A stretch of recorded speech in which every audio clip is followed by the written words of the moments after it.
Ik heb het pas over die cifra die BBO para Q1 e eigenlijk por meio 4 luna nang di 2022 of 2023 comparado com 2022.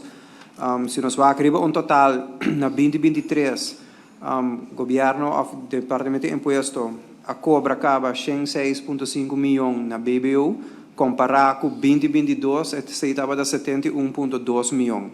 Então, já acaba o efeito de 1% de BBO de aqui, com outro fator também, tem uma subida de 35,3 milhões. Isso aqui está quase 50% mais, 1% de BBO, a subir entrada quase 50%. Então, no nosso ponto, nós mesmos, o BBO na fronteira está necessário ainda. Então, é parte aí, nós queremos também, se está necessário.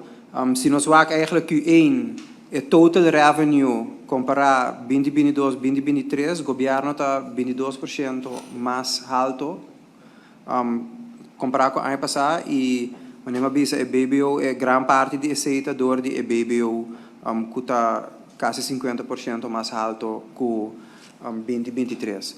Então, é parte aí, a economia está bezig a draai, então 1% a trobe, traz efeito muito grande. Então, a parte de BBO na fronteira também, com a parte inflatória, torna uma preocupação de nós.